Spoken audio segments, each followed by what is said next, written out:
I think this song can become a really, you know, popular one because it has a very, very rustic feel to it.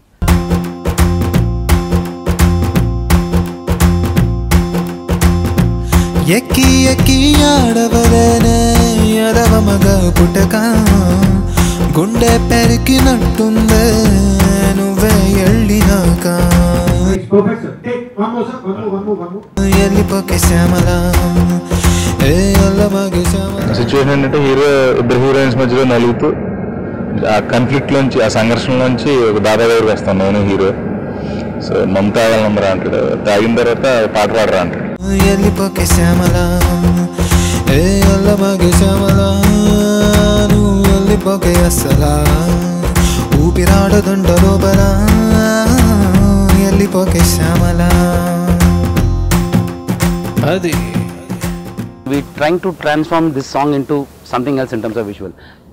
It's going to be hard, raw kind of a thing, not so glamoured or not so raw, something like that. It's going to be in between. ఈ song definitely youth కి పాట బాగా నచ్చుతుంది అనుకుంటున్నాను. ఈ song రాసింది రామ్ జోగే గారు. నరం లేని నాలిక నిన్ను ఎలిపొమ్మని పంపిందాయే, రథం లేని గుర్రం లాగా బతుకే చతికిలబడిపోయే, నీ పోస్టరు అడ్డంగా చింపేశాననుకున్నా, గుండెల్లో నీదే సినిమా ఆడుతున్నదే. ఫెయిలర్ సాంగ్ చెప్పొచ్చు, బట్ దాంట్లో కూడా ఒక ఎమోషన్ పెయిన్ ఉంటుంది. బట్ సేమ్ టైం ఒక ఫ్రస్ట్రేషన్తో ఒక డాన్స్ ఉంటుంది కదా, సో ఆ టైప్ మూడ్లో ఈ సాంగ్ వెళ్తుంది. ప్రాణాన్నే పట్టకారేసి పట్టేసి నీతో పట్టుకుపోమాగే. పాటలో ఒక ఆత్మ ఉంటుంది, బాధ నొప్పి ఇలాంటి విషయం అయినప్పుడు డెఫినెట్గా ఆ పాట రీచ్ ఎక్కువగా ఉంటుంది. ఎందుకంటే ప్రతి వాళ్ళు ఏదో ఒక సందర్భంలో వాళ్ళ జీవితాల్లో ఇలాంటి ఒక బాధని పెయిన్ అనుభవించి ఉంటారు. స్విచ్ చేస్తే ఎలిగేదా ఉఫ్ అంటే ఆరేదా, ఊపిరిలో మంటల్లే నీ ప్రేమే ఉన్నదే. నేను రాసిన పాట మొత్తం ఒక ఎత్తు, ఆయన అన్న ఒక మాట ఒక ఎత్తు. అంటే that shows the difference gravity of the situation.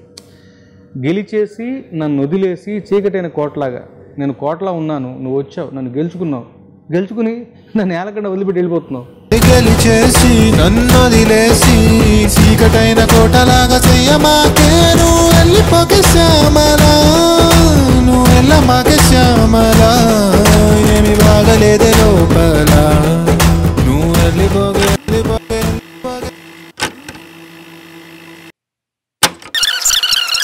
వెళ్ళిపోకే Shyamala, అట్ట వెళ్ళమాకే శ్యామల, నువ్వు వెళ్ళిపోతే అసలా ఊపిరాడదంట లోపల. Wait. Let me go ask Vikram sir. Working with Vikram sir, I don't know. I have heard about Vikram sir before. I have seen some of his movies because he is such a simple person and he is one of the most renowned and the best script writers in the Indian film industry itself. ఆ అంటే అక్షరం, ఆ అంటే ఆణిముత్యం. ఆణిముత్యం ఎవరో కాదు, మేము ముద్దుగా స్వామి అని పిలుచుకునే త్రివిక్రమ్ గారు. ప్రతిసారి ఆశ్చర్యపరుస్తూ ఉంటారు.